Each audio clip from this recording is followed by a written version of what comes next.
Good morning. I'd like to say a few thank yous. Obviously, Chancellor, I appreciate it, and I'm grateful to be here. President Lasner, I don't know if he's here, but I'm very honored. David Matlin and the Board of Regents, thank you for trusting with me this program. There's a few other people I'd like to thank. First one being Jacob Espiau. A teammate of mine took me to the windward side one day, picked a guava off a tree, handed it to me and said, "Try this." I'd like to thank Nate Jackson, a teammate of mine, who allowed me to share his number his senior year, and I was honored to do so. I want to thank Chris Brown, who grabbed me in the locker room at SMU when we were down at halftime my senior year and told me I was a warrior, and this team believed in me, and they were ready for me to lead them.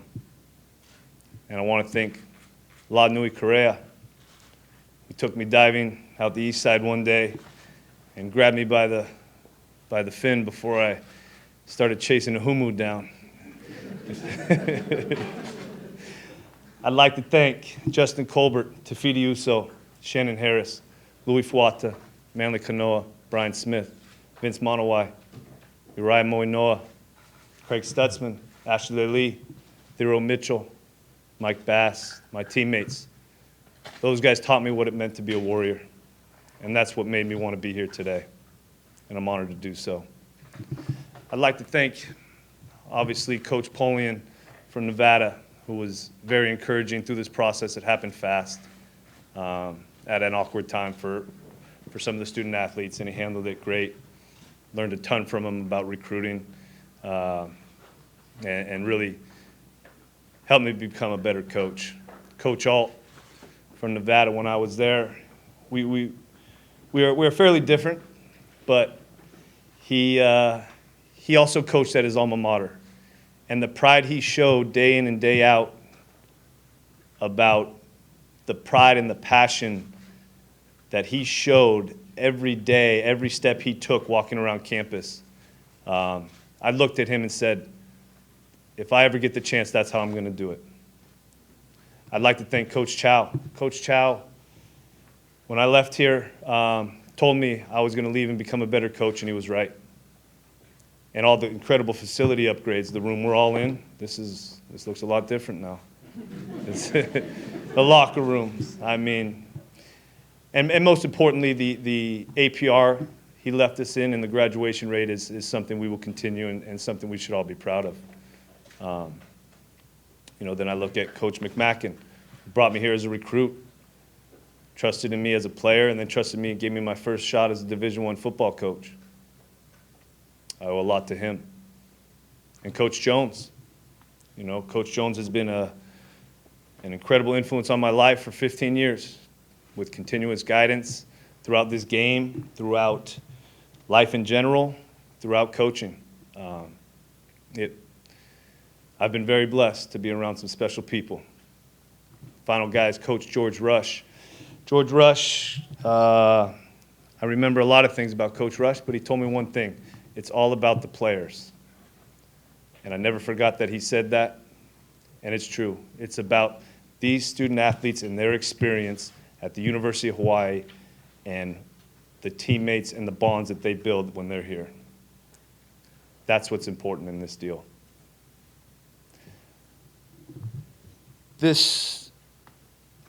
My final thanks has got to go to my family. I didn't know what Aloha was until I got here in 2000. Well, it probably took me a little bit to understand it, but my parents raised me the right way, and I have to thank them for that. I didn't know it was called Aloha then, but it was, and they taught me to treat people right. They taught me to care about people, and they taught me to respect the place where I'm living and where I'm at the moment. So I appreciate that. Final person I'd like to thank is my wife, Maui girl. Probably the biggest influence on me as far as understanding Hawaii. She was as big as a help to understanding the culture and just how to live right that I was able to I'm just very blessed to have her and our 4 kids. So I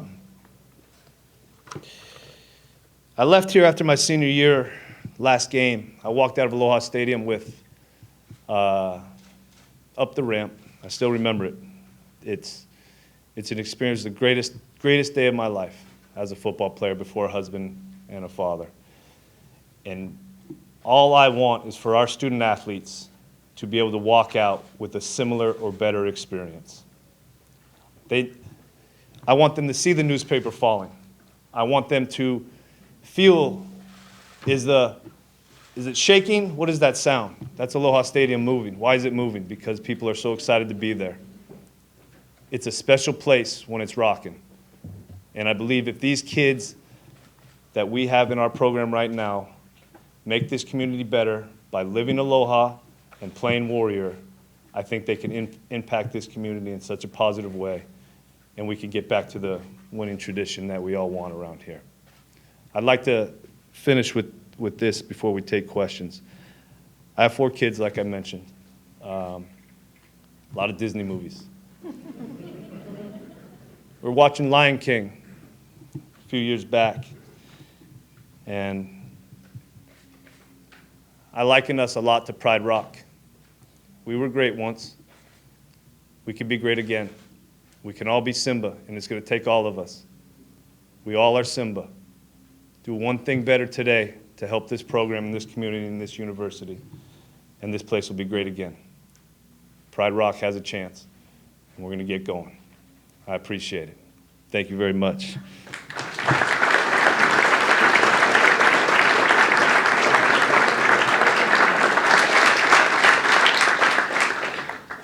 We'll take some questions right now. We have a microphone here in the front and in the back. Raise your hand. We'll get one to you.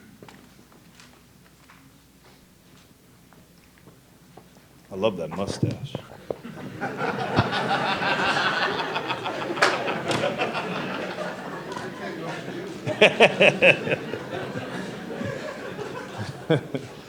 Nick, do you have your staff together already? I do not. Do you have a timeline for when you will have it together? Not as much a timeline as it is I think it's better to get the right guys than quick guys.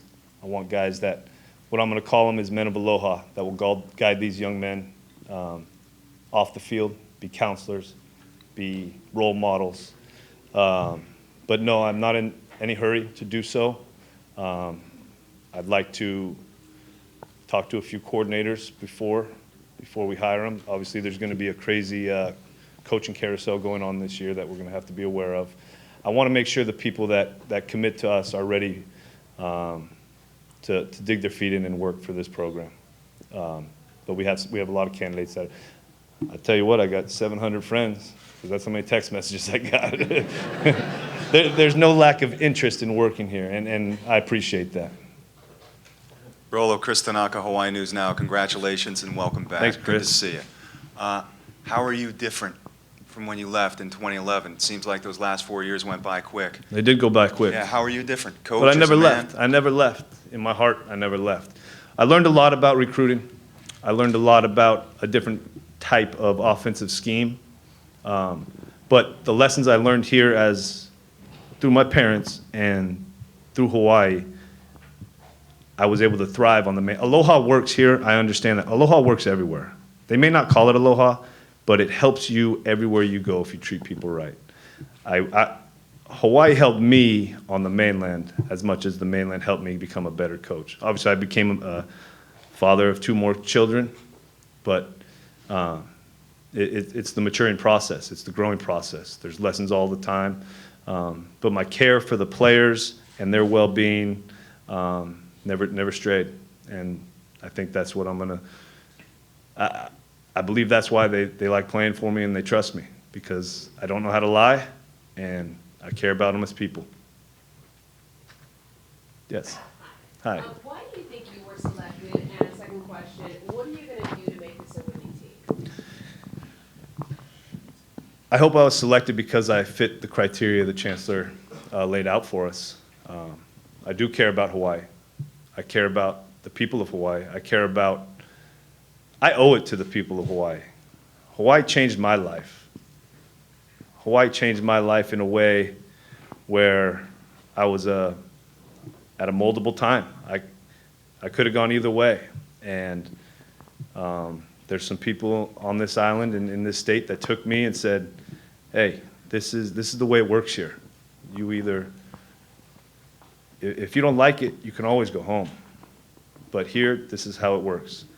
And it clicked. It clicked for me. That's how I want to live.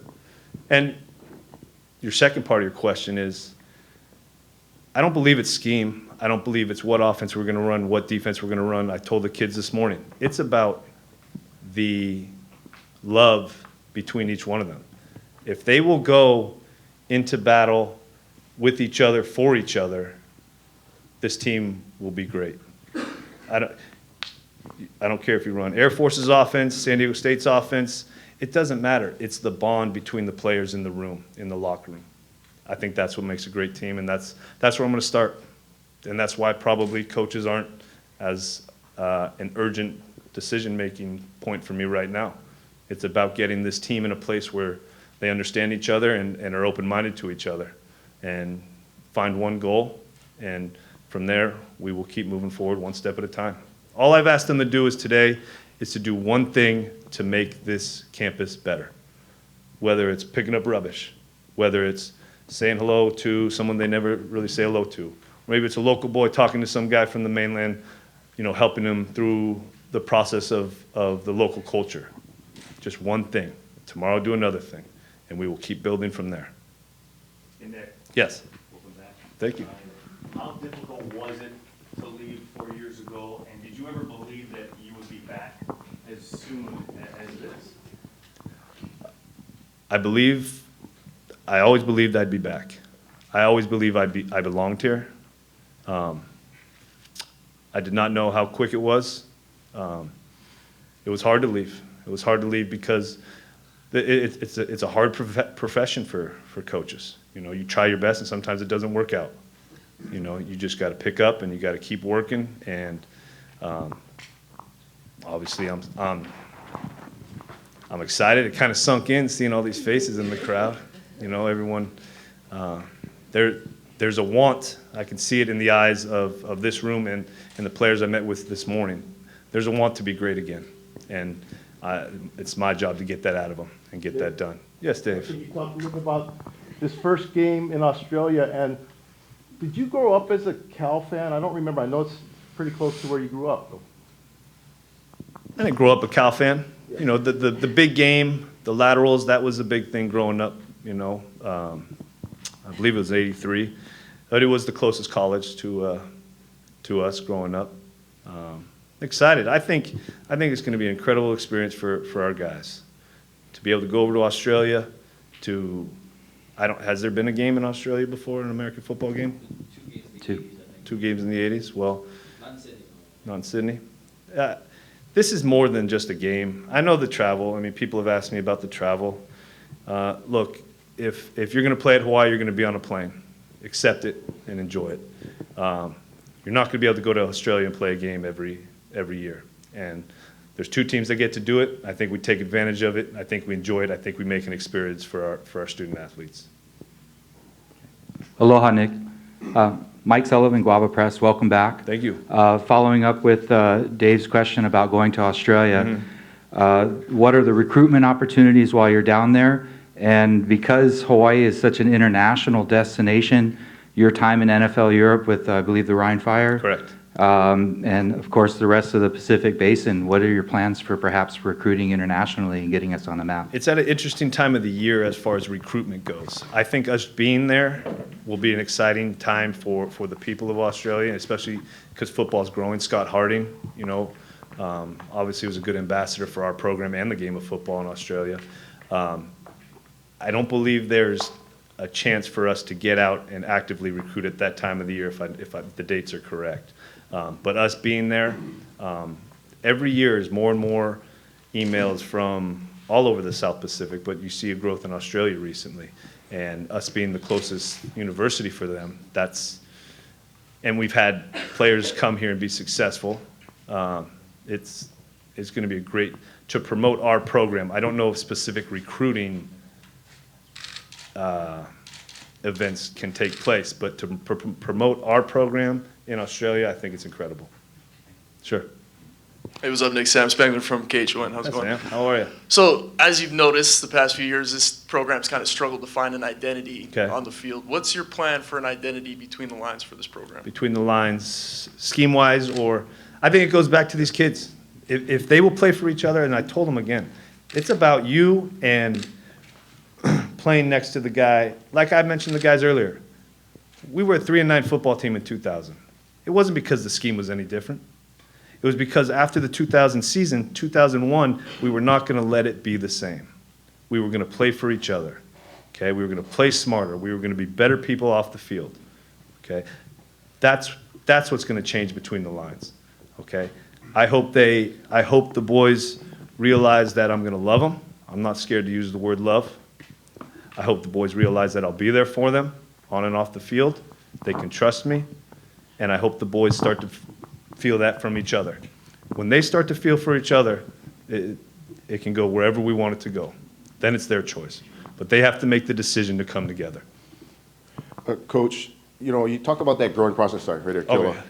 Khalil Kalani. You talked about the growing process. Okay. And, going from OC to head coach, kind of that next step in that Yes. growing process. What are some of the challenges you foresee as you make that transition to a head coach, and what are some of the changes you're going to have to make? I don't plan on calling the plays. I want to be the best head football coach I can be. I know the time it takes to be an offensive coordinator, the film study. I don't want to compromise this program and try to do both at this point. If sometime down the road we're successful and that ends up being an option, maybe. But right now I'd like to hire an offensive coordinator to run the offense. I think if I, as a head coach, just make my decisions in the best interest of the student athletes in this team, I think I'll be fine. And I just hope they know that. Hi, Chris. Couple part question for Okay. you. Relating to hiring coaches, one, will any members of the current coaching staff be given consideration? And then subsequent to that, filling out a staff, recruiting doesn't wait. No, it doesn't. Yeah. But there's 15 other jobs open in college football, and we're one of the ones that filled it early, which I appreciate. And I do appreciate being able to see the team before they get into their finals week and finals preparation. I think it was an important message for me to give them this morning. It is early, and yes, recruiting doesn't stop, and it won't stop for our staff. And we're going to start this week locally, and we're going to get out as much as we can. We will start here in Hawaii and then see what our needs are. But there needs to be we need to sit down, we need to make a plan, what's available, who are we going to go after. Got to talk with the academic people. I mean, I don't want to rush into a coaching staff because I don't want a coach to say yes and then leave us. I think that's as detrimental as anything. In 2 months, he gets hired away. I want to get the right guy that wants to be here that's ready for this challenge.